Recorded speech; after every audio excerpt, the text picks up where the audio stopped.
The soft hum of the airport filled the air as Jonathan Ellis, a 61-year-old businessman, stepped through the terminal. He walked with an air of quiet confidence, his worn leather briefcase gripped firmly in one hand.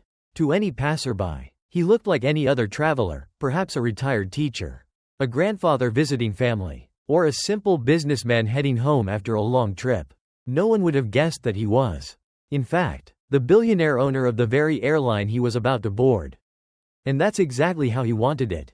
Jonathan had built his empire from the ground up, turning a small regional airline into one of the most prestigious names in the aviation industry. But despite his success, he had never lost touch with his roots. Wealth had not changed the man he was at heart. He still believed in hard work, humility, and the power of treating people with kindness. As he approached the boarding gate for his first-class flight, Jonathan observed the people around him. Business executives tapped away on their laptops, hurriedly finalizing deals before takeoff.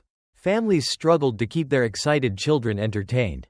A young couple sat quietly, their fingers intertwined, whispering about their honeymoon. Jonathan smiled to himself, appreciating the simple beauty of human connection. This was what he loved most about flying: the people, the stories, the moments in between. His assistant had urged him to take the company jet. It's more private. Sir, she had said, but Jonathan had refused. He believed in experiencing his own airline the way his passengers did. He wanted to know what worked, what didn't, and most importantly, how people were treated when they weren't in the spotlight. So, dressed in a simple gray suit, he blended into the crowd, unnoticed and unremarkable. When his boarding group was called, Jonathan made his way onto the aircraft. The flight attendants greeted passengers with warm smiles, ushering them to their seats with practiced ease. He nodded politely to each of them, his eyes scanning their faces, silently assessing their energy, their kindness, their sincerity. His airline prided itself on customer service, and he was eager to see firsthand if the culture he had worked so hard to instill was thriving. Sliding into his first-class seat, Jonathan let out a quiet sigh of relief. It had been a long day, meetings with investors, discussions about expansion, decisions that held the weight of thousands of employees' livelihoods. Sometimes, it was overwhelming. The pressure of running an empire was relentless. But moments like this, sitting by the window, watching the world move around him, reminded him to breathe. A flight attendant approached with a warm but professional smile. "Good evening, sir. May I offer you something to drink?" Jonathan returned her smile. "Just water, please, thank you." As she walked away, he turned his gaze to the window, watching the last bits of sunlight disappear beyond the horizon. His mind drifted back to his past, to the days when flying first class had been nothing more than a distant dream. He had grown up in a small town, raised by parents who worked tirelessly just to make ends meet. His father had been a mechanic, his mother a schoolteacher. They had taught him the value of honesty, of perseverance, of treating people with respect, lessons that had shaped him into the man he was today. He still remembered his first time on an airplane. He had been 22, a nervous young man flying to a job interview across the country. His seat had been in the very last row, cramped and uncomfortable, but it hadn't mattered. Just being in the air, above the clouds, had filled him with an unshakable sense of wonder. That flight had changed his life. It had ignited a passion that would later drive him to build his own airline, one that promised to make flying a better experience for everyone. Now, decades later, he owned one of the most successful airlines in the world, but he had never forgotten where he came from. The plane continued to fill with passengers. Jonathan watched as they settled in, some adjusting their seats, others pulling out books or plugging in headphones. A few chatted softly, their voices blending into the gentle murmur of the cabin. It was a peaceful moment, one that reminded him why he loved this business so much. As the last passengers boarded, Jonathan noticed a man struggling to place his carry-on in the overhead bin. He was older, his hands shaking slightly with the effort. The other passengers around him averted their eyes, too engrossed in their own worlds to offer help. Without hesitation, Jonathan stood up. "Here, let me help you with that," he said, reaching for the bag. The older man looked surprised but grateful. "Thank you, son. You didn't have to do that." Jonathan smiled. "It's no trouble at all." As he returned to his seat, he caught the curious gaze of a nearby passenger, a woman in an elegant black dress. her sharp eyes studying him as if trying to place him. She had probably seen his face somewhere before, in a magazine or a business article. But for now, she said nothing. The flight attendants made their final rounds, ensuring that everyone was buckled in. The captain's voice crackled over the intercom, welcoming the passengers and announcing their estimated arrival time. Jonathan leaned back in his seat, exhaling slowly. In this moment, he wasn't a billionaire, wasn't a CEO. He was simply a man on a journey, just like everyone else. As the engines roared to life and the plane lifted off the ground, Jonathan looked out at the city lights below. He thought about all the people he had met over the years, the employees who had become family, the passengers who had shared their stories, the moments of kindness he had witnessed in the skies. He had built an empire. Yes, but more than that, he had built a legacy of service and respect. And yet, he knew there was always more work to be done. One flight at a time, one person at a time. He would continue striving to make his airline, and the world, a better place. Little did he know, this flight would test everything he believed in. The luxurious first-class cabin hummed with soft conversation and the gentle clinking of glasses. Passengers settled into their plush seats, their weary faces illuminated by the warm glow of overhead lights. The scent of freshly brewed coffee lingered in the air, mingling with the faint perfume of expensive colognes. It was a world of comfort, of exclusivity, where only the privileged few could recline in leisure. Sipping champagne at 35,000 feet, Lena Cartwright glided through the aisle, her crisp navy blue uniform impeccably pressed, her blonde hair swept into a flawless bun. She carried herself with an air of authority, her sharp eyes scanning the cabin for anything, or anyone, out of place. She had worked hard for this position, for the prestige of first-class service. Her job was to maintain the elite experience, ensuring only the right kind of people belonged here. And then she saw him. An older man in a simple gray suit, his leather briefcase worn at the edges. His hair, streaked with gray, was neatly combed back, and his deep brown skin bore the marks of time, creases along his forehead, faint laugh lines around his mouth. But it wasn't his age that made Lena pause.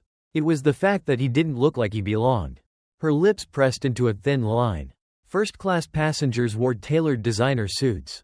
They carried Louis Vuitton luggage, not scuffed-up briefcases. They exuded confidence, privilege, the certainty that this space was theirs by right.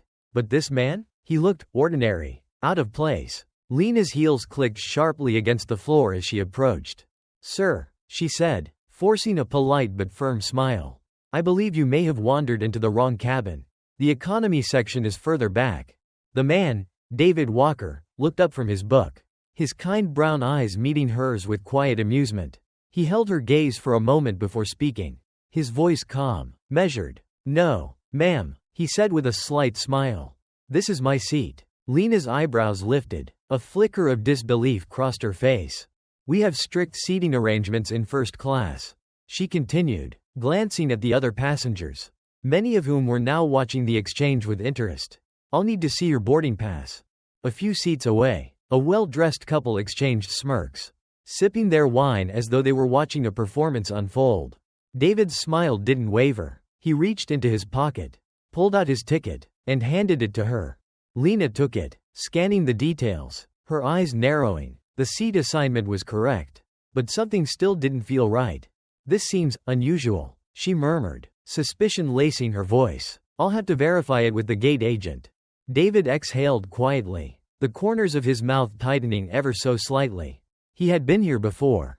In boardrooms, in high-end restaurants, in spaces where people like Lena looked at him and saw an intruder, not an equal. He could have argued, he could have pulled rank. After all, he owned this airline. But instead, he simply nodded. "Take your time," he said, his voice unwavering. "I assure you, everything is in order." Lena turned briskly on her heel, clutching the ticket in her manicured hand as she strode toward the front of the cabin.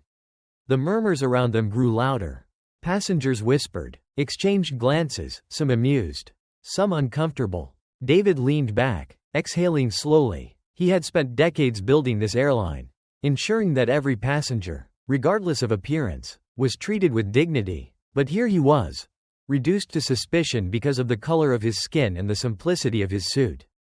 Minutes passed. When Lena returned, Her face was flushed, her jaw tight. "Well," she said, handing the ticket back stiffly. "It seems your seat is valid. But surely, you meant to book in coach?" The words hung in the air, dripping with condescension. The implication was clear. Men like him didn't belong here. David met her gaze steadily. He had been patient. He had given her a chance. But now, she was crossing a line. "There's no mistake," he said, his voice lower now, steady, unyielding. "This is my seat." Lena flushed deeper, glancing around the cabin as if seeking silent allies. "Sir," she said, her voice tightening, "I must insist that you lower your voice. You're being disrespectful to me and to the other passengers in first class." A few gasps rippled through the cabin. David blinked. He had not raised his voice. Not once. And then, before he could respond, Lena's hand flew through the air and struck his cheek. The sharp crack of the slap echoed through the cabin, freezing everyone in place. David's head snapped to the side, his skin stinging from the blow. A stunned silence fell over the first-class section. Passengers gawked in horror, some reaching for their phones, others frozen in disbelief. Lena's own breath hitched, her hand trembling as she realized what she had just done. A billionaire, a business mogul, the owner of this very airline. And she had just slapped him. David turned his face back to her, his expression unreadable. He didn't touch his cheek, didn't react in anger. Instead, he looked at her with a piercing gaze, one that spoke of years of battles like this one. "Why did you hit me?" he asked quietly. Lena's chest rose and fell rapidly. She glanced around, realizing that no one was coming to her defense. The other flight attendants had gone pale. The passengers stared, waiting, watching. She stammered. David took a slow breath. He could have destroyed her in an instant. He could have spoken a single word and ended her career. But David was not a man who acted on impulse. He reached into his pocket, pulled out his phone, and sent a single message. The response came instantly. David read it, then lifted his gaze to Lena, not with anger, but with something far worse. Disappointment. And then, he smiled. It wasn't a kind smile. It was the smile of a man who knew exactly what would happen next. As the plane taxied for takeoff, Lena's stomach twisted into knots. Something was wrong. She had no idea that the man she had just humiliated, the man she had slapped in front of an entire first-class cabin, was the one who signed her paychecks. And soon, she would learn just how ruthless David Walker could be. The sting of Lena's slap still lingered on David Walker's cheek, but it was nothing compared to the weight settling in his chest. He sat motionless in his first-class seat, the hush of the cabin deafening in its judgment. Every eye was on him, some wide with shock, others averting their gaze, pretending they hadn't witnessed the assault. Lena, standing rigid before him, her hands still trembling from the force of her own action, looked as if she wanted to vanish. She knew she had gone too far. But David didn't react. He didn't raise his voice. He didn't demand justice. He simply sat there. That silence was more powerful than any retaliation could have been. Lena's breath hitched, and she turned quickly, storming away as if escaping the very consequence she had just written for herself. David inhaled deeply, his jaw tightening. He could feel the burn of humiliation. Not because of the slap itself, but because this wasn't new. Not for him. Not for men like him who had spent a lifetime being questioned, doubted, treated as if they didn't belong in spaces they had worked tirelessly to earn. But this was different, because he owned this airline. And Lena had no idea. As the flight continued, David remained outwardly composed, his posture relaxed, his eyes scanning the cabin with a practiced patience. But inside, his mind was already at work. He wasn't going to simply let this slide, not because he wanted revenge, but because he needed to understand the deeper issue.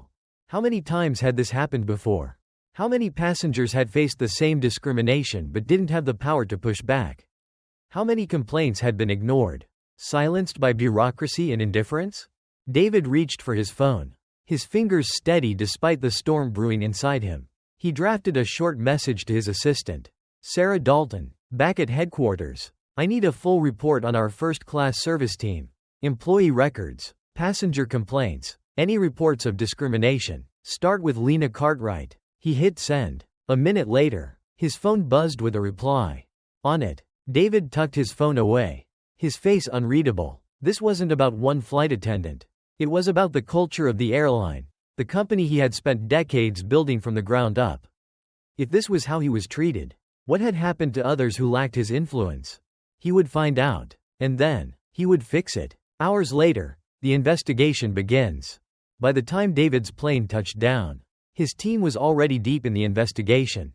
He stepped off the aircraft with purpose, moving through the airport with a quiet intensity. At his headquarters, a file awaited him, thick with past complaints, witness reports, and internal notes about Lena Cartwright. He opened it, and his stomach twisted. Lena's record, a pattern of discrimination. David scanned the long list of grievances filed against Lena over the years. Some were subtle. A black passenger being told their seat had been reassigned due to a computer error. Others were more blatant. A Latino family being ignored for drink service while other first-class passengers were catered to attentively. A pattern emerged, one that corporate had never properly addressed. David's eyes darkened as he flipped through pages of testimonies. She made me feel like I didn't belong. Like I was trespassing in a space meant for someone else. She asked to check my ticket twice, even though she didn't do that to anyone else. I complained, but nothing was done. They just said it was a misunderstanding. She treated white passengers like royalty and the rest of us like we were inconveniences. Dozens of complaints. And yet, Lena was still employed. David exhaled slowly, his grip tightening on the file. This wasn't just about her anymore. This was about the company. Uncovering the culture of silence. His assistant, Sarah, entered his office cautiously, holding a second stack of reports. This isn't just Lena, she said carefully. I dug deeper. Just like you asked. There are more complaints, against multiple staff members. And corporate has been brushing them under the rug for years. David took the new file and flipped through the pages. More cases. More stories. Some names repeated, others were new, but they all had one thing in common. Passengers of color. Passengers who didn't look like they belonged. David set the files down, rubbing his temples. This wasn't a case of one bad employee. This was systemic, and that meant it was his responsibility to fix it. The first step toward change. David stood, adjusting his suit jacket. We're overhauling the entire customer service division, he said firmly. New training, new policies, and I want to implement an anonymous passenger feedback system. No more ignored complaints. Every voice gets heard. Sarah nodded. And Lena? David hesitated. He could have fired her immediately. And maybe he should have. But firing one person wouldn't solve the bigger problem. She's going to learn firsthand what it feels like to be on the other side of this. He said, I'm putting her through the same diversity training she's ignored for years. She's going to listen to these stories, the ones she dismissed. And if she refuses? Sarah asked. David's expression hardened. Then she's gone. Sarah nodded, understanding the weight of his decision. This wasn't about punishment. It was about change. David picked up the files one last time, scanning the names of those who had been wronged. Their experiences swept aside by an indifferent system. Not anymore. He was done with silence. The next time Lena walked onto a plane, she wouldn't just be serving first class. She'd be sitting in a room full of people who had suffered at her hands, listening to every painful truth she had ignored. And David? He would make sure no one else ever felt like they didn't belong on his airline again. Lena Cartwright sat at her desk, her fingers clenched around the crisp white letter in her hands. Her eyes darted over the words again, her heart pounding against her ribcage. Mandatory sensitivity training. The words felt like a slap to the face. Lena could hardly breathe as she read the rest of the letter. Effective immediately. All first-class attendants are required to complete cultural sensitivity and bias awareness training. Failure to comply may result in termination. She scoffed. Termination? For what? She was one of the best flight attendants in first class. She kept things in order, maintained a high standard, and ensured that first class remained first class. She didn't have time to entertain passengers who didn't belong. Why was she being treated like some kind of villain? Lena crumpled the letter in her fist, her face burning. This is ridiculous, she muttered under her breath.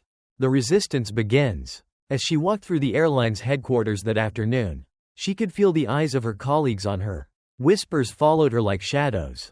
She straightened her back, chin held high. She wouldn't let them see her sweat. At the coffee station, Marcus, one of her coworkers, leaned against the counter, sipping his drink. He arched an eyebrow. So, sensitivity training, huh? He said, his tone laced with amusement. Lena stiffened. Don't start, Marcus. He shrugged. Hey, I'm just saying, maybe it wouldn't hurt you to see things from another perspective. Lena rolled her eyes. I don't need a lesson on how to treat passengers. I treat them with respect. But first class is first class for a reason.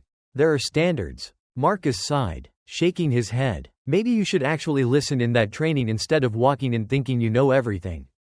Lena clenched her jaw, biting back a sharp retort. The first day of training, the walls began to crack. The conference room was cold, sterile, and filled with people Lena barely recognized. Other flight attendants sat in stiff chairs, their expressions ranging from curious to annoyed. At the front of the room, a woman with kind eyes and a confident stance introduced herself as Maya Reynolds. The trainer. Welcome, everyone. I know some of you don't want to be here, Maya said, her eyes scanning the room, landing briefly on Lena. But this training isn't about punishment. It's about awareness, about making sure we are treating all passengers fairly and with dignity. Lena crossed her arms and leaned back in her chair. She wasn't here to be lectured. Maya turned on a screen, playing a video compilation of passenger testimonies. A young mother appeared, her voice trembling. I was traveling with my son. He's mixed race. And the flight attendant barely acknowledged us the whole flight. But she smiled and greeted every other passenger around us. Lena felt her stomach twist but kept her face neutral. Next, an elderly man spoke, his hands shaking. I asked for assistance with my bag. But she ignored me. I felt invisible. Another video. A businessman in a sharp suit. I was questioned twice about whether I belonged in first class. It was humiliating. Lena's fingers dug into her palms. The next video began, and Lena stopped breathing. It was David Walker, the very passenger she had humiliated, the man she had slapped. On the screen, David spoke calmly, his voice steady. I've spent my life building something from nothing. And yet, when I boarded that plane, I was treated like I didn't belong. It wasn't just about one bad moment. It was about years of experiences like this. And it has to change. Lena felt sick. She stared at the screen, the weight of her actions finally crashing down on her like a tidal wave. For the first time, shame crept into her chest. She had been so certain, so convinced that she had done nothing wrong. But watching these testimonies, hearing their pain, had she really been that blind? The breaking point. At the end of the session, Maya asked, does anyone have thoughts on what they've just seen? Lena's pulse thundered in her ears. She wanted to defend herself, to say that she wasn't a bad person. But for once, she had no words. That night, Lena lay in bed staring at the ceiling, unable to sleep. The faces from the video haunted her. The mother, the elderly man, David Walker. Her chest tightened with regret. She had never considered how she made people feel. She had never thought about what it was like to be dismissed, ignored, or humiliated. She had never cared. And now? She couldn't stop thinking about it. Tears burned her eyes. For the first time in her life, Lena felt like she was the one who didn't belong. The turning point. The next day, Lena returned to training. But this time, something was different. She listened. She didn't argue, didn't roll her eyes, didn't dismiss the stories as exaggerations. She absorbed every word. And with every story, every testimony, every lesson, the walls she had spent years building began to crumble. By the end of the session, Maya approached her gently. How are you feeling, Lena? Lena swallowed hard, her voice barely above a whisper. Like I have a lot to learn. Maya smiled. That's a start. A call for change. To those listening to this story, Lena's journey is a lesson for all of us. We often think we are fair, think we are just, think we are doing the right thing. But sometimes, we need to stop and truly listen. We need to challenge our own perspectives and ask ourselves, are we treating others with the respect they deserve? Lena was given a chance to change, to grow, to be better. And so can we. If this story resonates with you, support Lena on her journey. Like this story to show that people can change. Comment below, what are your thoughts? And if you believe in second chances and the power of transformation, subscribe to hear more stories that inspire, challenge, and remind us all to be better. Because change starts with us. David sat at his desk, staring out the large window of his office overlooking the city skyline. The weight of the task ahead of him pressed heavily on his shoulders. but he refused to let it shake his resolve. The airline, his airline, had been built on a reputation of excellence. Yet underneath its polished surface lay a hidden truth, one that had festered for years. Discrimination, unconscious bias, and a culture of exclusion had taken root in the very fabric of its operations. That much had become clear after his experience with Lena, and now he had a responsibility to fix it. With a deep breath, David turned back to his desk and pulled up the first phase of his plan. The airline was about to undergo one of the most radical transformations in its history. A mandatory diversity and inclusion program, rigorous employee training sessions, and the implementation of an anonymous passenger feedback system. These were not just corporate buzzwords. They were essential changes that could redefine how the airline treated its employees and customers. He knew not everyone would embrace the changes with open arms. The backlash was inevitable. There were employees who would see this as unnecessary, who would scoff at the idea that training could undo decades of ingrained behavior. Some executives were already whispering their doubts, wondering if David was pushing too hard, too fast. But David had seen firsthand what complacency had allowed to grow, and he was not about to let the skeptics deter him. The first major challenge came almost immediately after the announcement. A group of senior employees, including some of the longest-serving flight attendants, sent a petition to management. They believed the changes were unwarranted, and that the airline's culture had never been an issue before. David read their concerns carefully, but rather than responding with frustration, he invited them into his office. "Tell me," he said, his voice calm but firm, "what about these changes makes you uncomfortable?" There was a long pause before one of the attendants, an older man named Richard, finally spoke. "We've been doing this job for years, David. We know how to treat passengers. This initiative makes it seem like we're all guilty of something." David leaned forward, his eyes steady. "I understand that concern," he admitted, "but this isn't about blaming anyone. It's about making sure that every single person who flies with us feels safe, respected, and valued. It's about ensuring that no passenger is ever treated differently because of how they look, where they come from, or what their background is." Richard shifted uncomfortably in his seat. "But some people just don't fit the first-class image," he muttered. There it was, the quiet, unspoken belief that had persisted within the airline's culture for too long. The idea that some passengers simply didn't belong. David exhaled slowly, choosing his words carefully. "That image you're referring to? It's outdated, it's exclusionary, and quite frankly, it's unacceptable. The world has changed, Richard. It's time we change with it." Some employees walked away from that conversation still unconvinced. Others, however, began to see the cracks in their old ways of thinking. The new training program was launched in phases, starting with mandatory workshops for all employees, flight attendants, customer service representatives, pilots. Every single person on the airline's payroll was required to attend. The sessions were emotional, filled with hard truths and difficult discussions. Employees listened to real passenger testimonies about discrimination they had faced while traveling. Some wiped away tears. Others sat in stunned silence, realizing for the first time how their actions, or inactions, had affected others. Meanwhile, the anonymous passenger feedback system was rolled out, allowing travelers to report their experiences without fear of backlash. The data it collected was both eye-opening and heartbreaking. Stories flooded in, accounts of passengers being ignored, treated with suspicion, or outright mistreated. One report in particular struck a nerve with David. A black woman wrote about her experience flying with her young son. She had booked first-class tickets, but upon arrival, she had been met with skepticism from the flight crew. One attendant had repeatedly asked her to verify her seat, even after she had shown her boarding pass multiple times. When she finally sat down, she overheard another passenger muttering, "People like them don't usually fly up here." David clenched his jaw as he read her words. He imagined the humiliation she must have felt, the quiet hurt her son had likely absorbed. This wasn't just about policies or procedures, this was about dignity. Determined to show that these changes were not just performative, David pushed forward. The airline began publicly sharing the progress of its cultural transformation.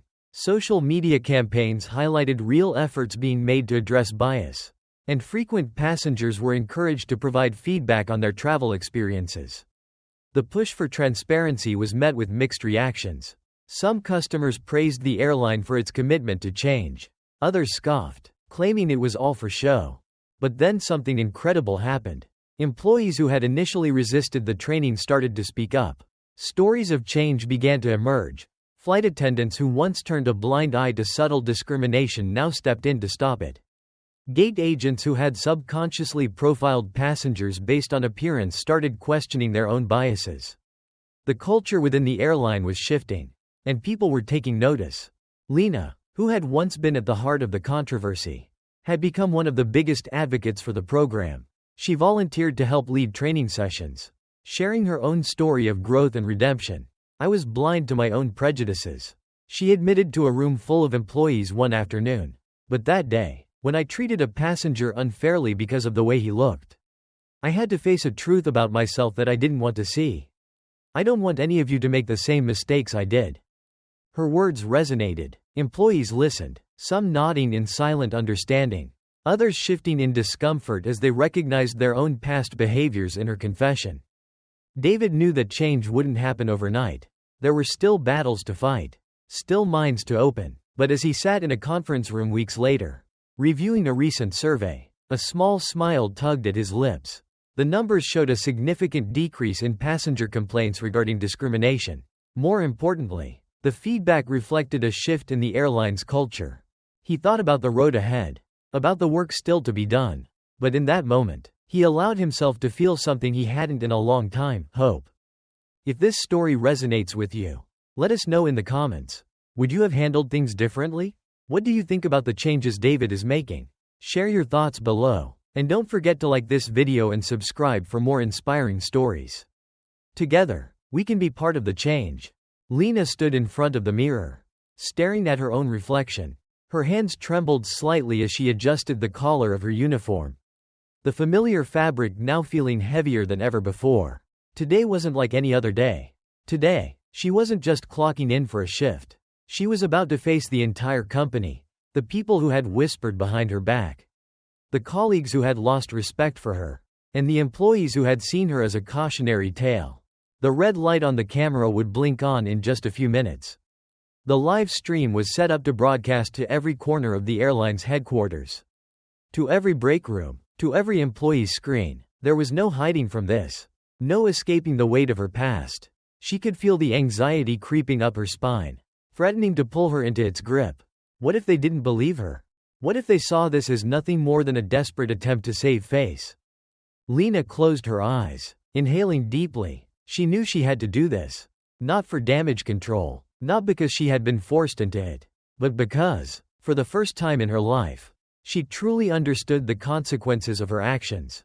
She had spent weeks reflecting, listening, and learning about the impact of unconscious bias, about the small, everyday moments that shape a person's dignity.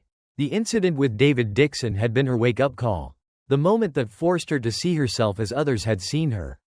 And she hated what she saw. A knock at the door pulled her from her thoughts. "Lena," a voice called softly. It was Mark, her supervisor. "It's time." She turned to face him, her heart hammering against her ribs. He gave her a reassuring nod, but his eyes held uncertainty. He, like everyone else, was waiting to see if this moment would be genuine. With a final breath, she followed him down the hallway, her footsteps echoing louder than usual. The studio where the live stream was set up was small, yet it felt as if the walls were closing in on her. The bright lights overhead made her throat dry, and she had to force herself to keep moving forward. She took her seat in front of the camera, the microphone clipped to her blazer feeling foreign and heavy. Across the room, a technician counted down. 3, 2, 1.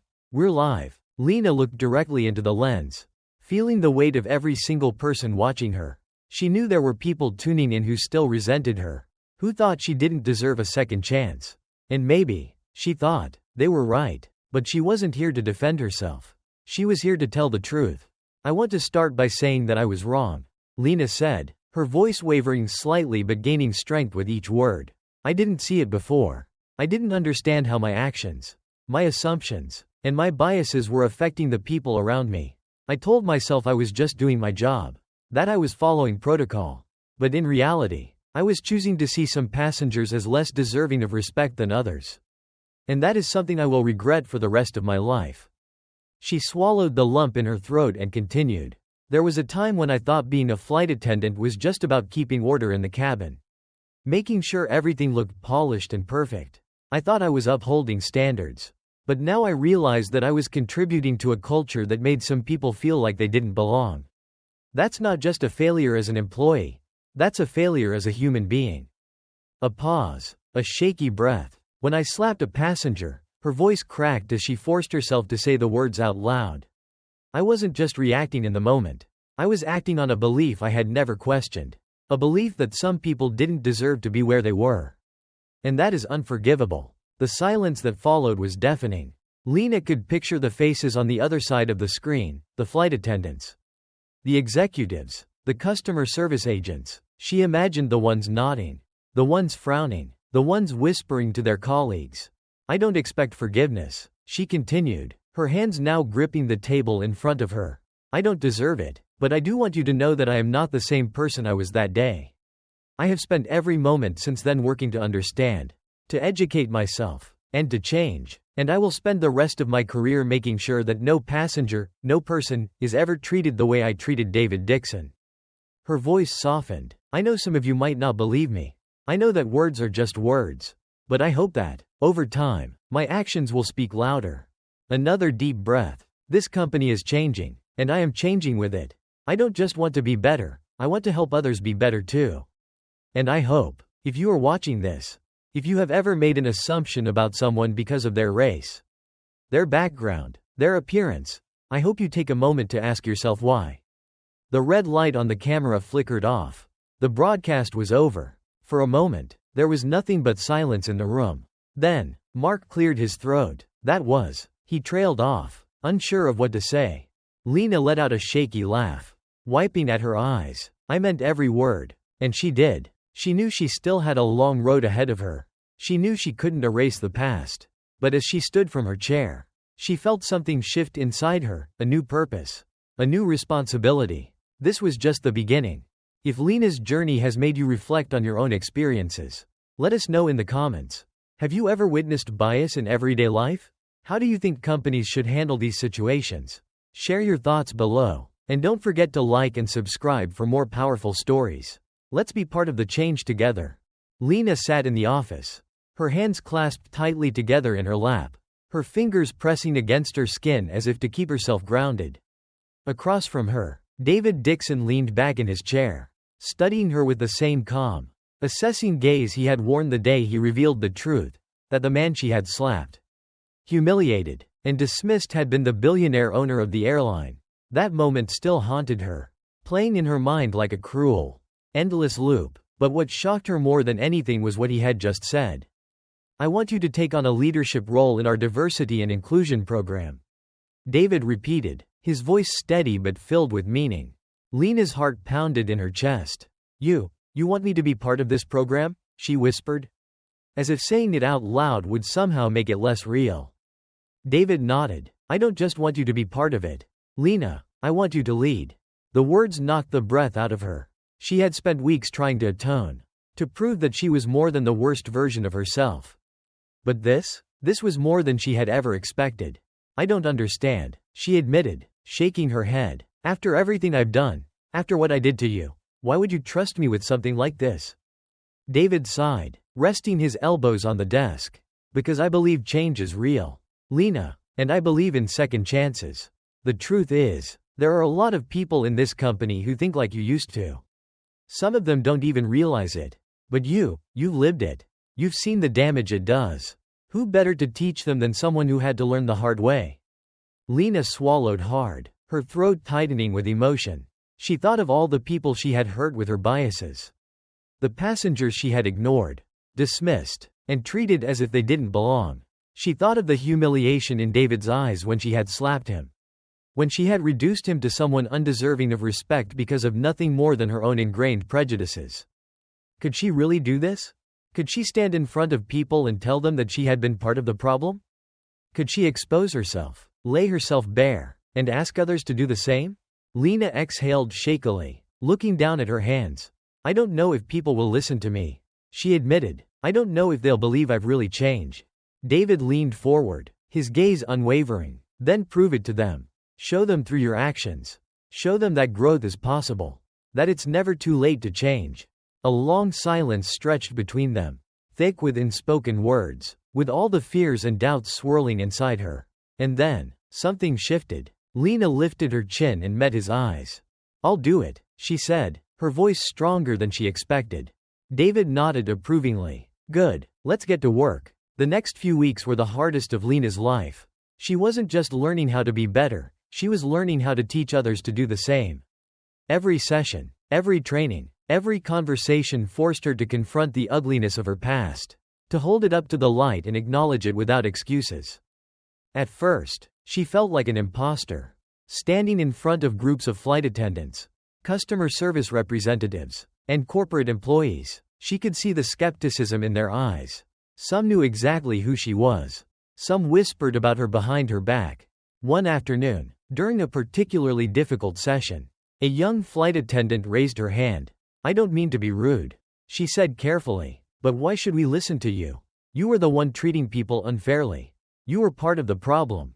Lena's stomach clenched, but she nodded slowly. "You're absolutely right," she said, her voice calm but firm. "I was. And I have to live with that every single day. But that's exactly why I'm here, because I don't want anyone else to make the same mistakes I did." She looked around the room, forcing herself to meet every skeptical gaze. "I can't erase what I did. I can't undo the harm I caused. But I can make sure it doesn't happen again. And I can help all of you see what I couldn't see before." Silence. Then, a few heads nodded, some arms uncrossed. The skepticism didn't disappear overnight. But for the first time, Lena felt like she was getting through. Day by day, she poured herself into the work. She led discussions, facilitated training exercises, and shared her personal experiences with painful honesty. She learned to listen, to really listen, to the stories of those who had felt invisible, who had been pushed aside and made to feel like they didn't belong. And slowly, something incredible happened. People started coming to her. Employees who had once dismissed the need for diversity training now sat in her office, asking how they could do better. Flight attendants who had once turned a blind eye to discrimination began stepping in when they saw passengers being mistreated. One evening, after a long day of training, Lena found herself in the break room with Mark, her former supervisor. He studied her for a long moment before speaking.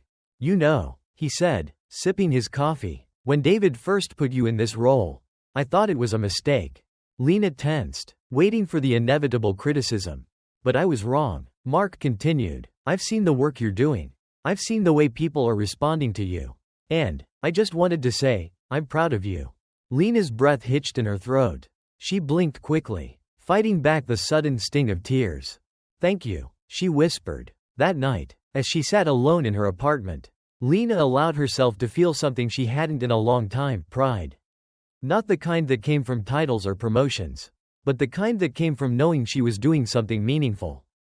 She had made mistakes, terrible ones, but she was no longer defined by them. She was defined by what she did next. If Lena's story inspires you, let us know in the comments. Have you ever had a moment that changed your perspective? How do you think companies should handle situations like this? Share your thoughts below, and don't forget to like and subscribe for more powerful stories. Let's keep learning and growing together. Lena stood at the front of the grand conference hall, her hands clasped together as she looked out at the audience before her. The room was filled with hundreds of people: executives, employees, flight attendants, ground crew, and even industry leaders from other airlines. The moment felt surreal. Just months ago, she had been the subject of whispers and judgment, a name spoken in hushed tones as a cautionary tale. Now, she stood here, about to deliver a speech that would mark not only the end of her journey of redemption but also the beginning of something far greater. She took a deep breath, steadying herself. The lights above her cast a warm glow on the stage, and somewhere in the front row, she spotted David Dixon, nodding in quiet encouragement. His belief in her had never wavered, even when she doubted herself. "Good evening, everyone," Lena began, her voice steady but filled with emotion. "If you had told me a year ago that I would be standing here today, addressing all of you, I wouldn't have believed it. Because, a year ago, I was part of the problem." The room fell silent. Every eye was on her. She swallowed, feeling the weight of her past pressing against her. But she refused to let it crush her. I made mistakes, she continued. I judged people unfairly. I let my biases dictate my actions. I hurt others, people who deserved respect, kindness, and dignity, and I did it without even realizing the depth of my wrongdoing. I was blind to the harm I was causing because I had never taken the time to listen, to learn, to truly understand. She paused, scanning the faces in the audience. Some looked at her with admiration, others with skepticism. That was okay. She knew that change didn't happen overnight. But then, something happened, she said, her voice thick with emotion. I was given an opportunity, not just to make amends but to become better. To grow, to unlearn, and most importantly, to use my experience to help others see what I had once refused to see. A soft murmur rippled through the room. When David Dixon asked me to take on a leadership role in our company's diversity and inclusion program, I was terrified. I didn't think I was worthy. I didn't think anyone would listen to me. After all, how could someone who had been part of the problem possibly become part of the solution? She glanced at David, and he gave her a small nod. But what I learned in this journey is that redemption is not about erasing the past. It's about using it as fuel to create a better future. It's about acknowledging our mistakes, taking responsibility, and doing the hard work to change. And most of all, it's about action. Words alone don't change anything, actions do. A few heads nodded in agreement. She took a breath and continued. At first, I faced resistance. I could see it in the eyes of my colleagues, the doubt, the skepticism, the whispered questions. Is she really different? Or is this just for show? And I didn't blame them. I had to earn their trust. Step by step, day by day, I had to prove, not just to them, but to myself, that I was truly committed to change. She thought back to those difficult days, standing in front of training groups, sharing her story, facing the uncomfortable truth of her own biases. She thought of the passengers she had ignored in the past, the subtle ways she had made them feel less than. It wasn't easy, she admitted. Change never is, but the most difficult things in life are often the ones worth fighting for. She looked across the room, meeting the eyes of flight attendants and staff who had gone through the same training she had helped implement. Some of them had resisted at first, just as she had, but now, many of them were the biggest advocates for inclusivity, standing alongside her in this mission.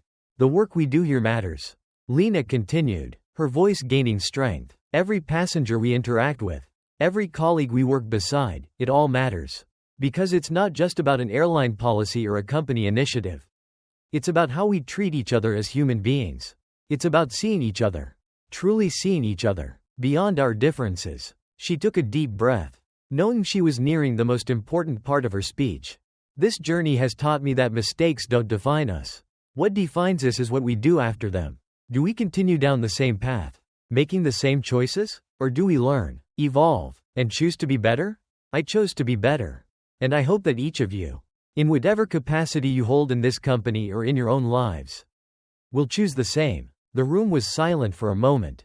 Then, slowly, applause began to build. It started in the front row and spread like wildfire, growing louder and louder until it filled the entire hall. Lena felt her breath catch in her throat. It wasn't just the sound of clapping, it was the sound of acceptance, of belief, of understanding. As she stepped off the stage, people came up to her, colleagues, executives, even flight attendants she had once worked beside. Some shook her hand, some hugged her, and others simply offered her a nod of respect. David approached her, his expression warm. You did good, Lena, he said simply. She smiled, feeling an overwhelming sense of gratitude. I couldn't have done it without you, she admitted. You could have, he corrected gently. You just needed the chance to prove it. As the night wore on, Lena felt lighter than she had in years. This wasn't the end of her journey, it was only the beginning. And as she looked around the room, at the people who had once doubted her now standing by her side, she knew that change, real, lasting change, was possible. And now, I want to hear from you. Lena's story isn't just about her, it's about all of us. It's about the choices we make, the biases we challenge, and the growth we commit to. Have you ever faced a moment that forced you to confront something about yourself? A moment that changed you for the better? Share your thoughts in the comments below. Let's start a conversation. And if this story resonated with you, if you believe in second chances, in redemption. In the power of growth. Don't forget to like this video and subscribe to the channel for more inspiring stories. Because together, we can create a world where kindness, respect, and understanding are not the exception, they are the norm. Thank you for watching.